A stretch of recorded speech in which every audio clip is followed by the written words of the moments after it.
What if I told you that one of Washington, D.C.'s most respected doctors, a decorated war hero and celebrated physician, was completely erased from his wealthy wife's will, all because of a single entry in Who's Who? You know, that's such a fascinating way this story unfolded, through this seemingly innocent social directory entry. Let me paint you a picture of Dr. James Alexander Lyon. I'm looking at this incredible photograph of him in a pristine white tuxedo jacket, bow tie perfectly centered, military medals lined up across his chest, like chapters in a life story.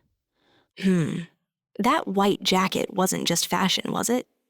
In Washington society back then, it was basically a passport into the most exclusive circles. Exactly right. And Lyon's story starts way before that photo. Born in 1882, eldest of 5 kids, the kind of ambitious young man who believed hard work could rewrite destiny. He played football at Syracuse University in 1904. We're talking leather helmets, no face masks, blood on the jerseys kind of football. So he was already showing that determination early on, from rough and tumble football to earning his MD from George Washington University in 1908. And you know what's wild?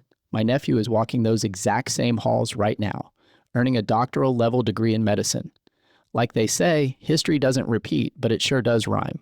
Tell me more about Lyon's early career. How did he build such a sterling reputation? Well, by his early 30s, he was already chief of clinic for children's diseases, the doctor parents trusted when their kids had high fevers in the middle of the night. Then World War I hits, and he serves as a captain in the Medical Reserve Corps, comes back with 2 citations for service.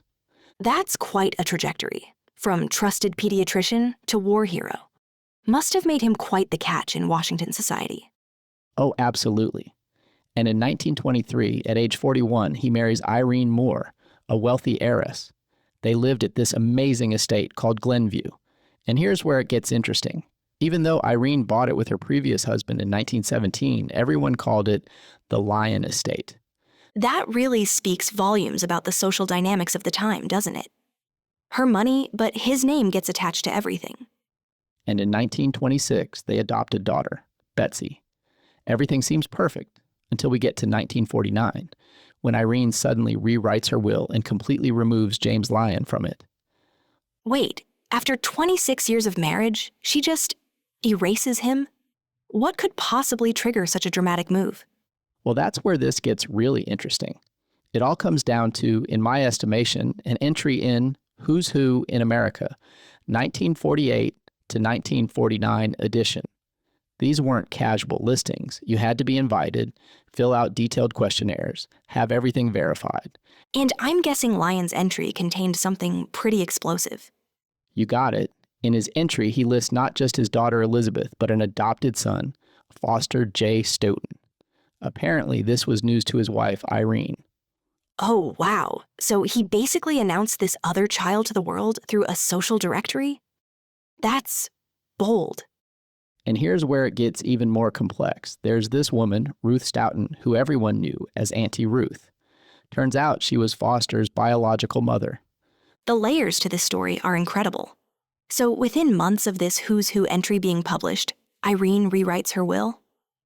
Exactly. And she doesn't just adjust it, she completely removes him. 27 years of marriage erased with a signature. You know what fascinates me about this? The way everything was about appearances. The white tuxedo, the prestigious address, the carefully curated Who's Who entry. And then one truth breaks through and shatters it all. And think about the timing. Lyon must have known what he was doing when he included Foster in that entry. These weren't casual submissions. The publisher even had this whole disclaimer about how carefully they verified everything.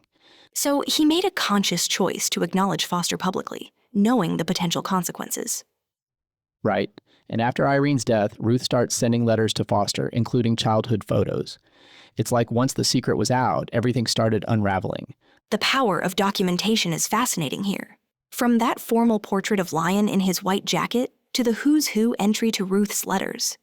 Each piece tells part of the story. And what's really striking is how this story came to light through research.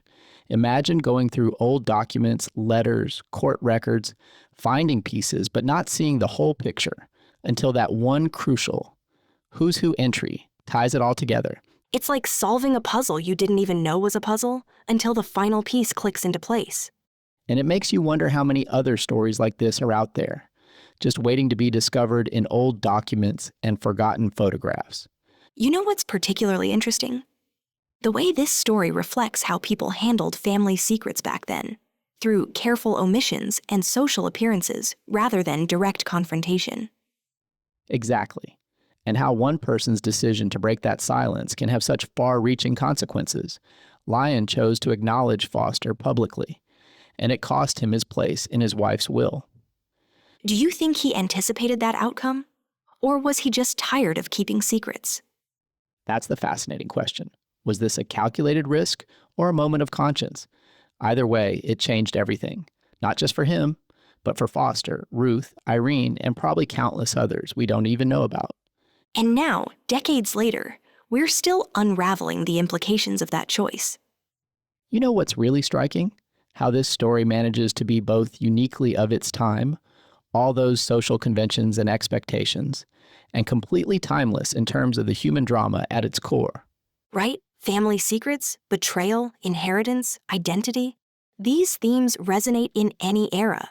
And they're all captured in that one photograph of Lyon in his white jacket, looking every inch the established, respected figure he was supposed to be, while beneath the surface, this whole other story was playing out. It really makes you think about how we all curate our own stories, doesn't it? What we choose to reveal and what we keep hidden. And sometimes those choices have consequences we never could have anticipated. Or maybe we do anticipate them and make them anyway, because something matters more than the cost. That's what makes this story so compelling. It's not just about a changed will or a family secret. It's about the choices we make and how they echo through time. And speaking of echoes, Ruth's letters to Foster after Irene's death suggest there's even more to this story than we know. Sometimes the most interesting part of a mystery isn't the secret itself, but what happens after it's revealed.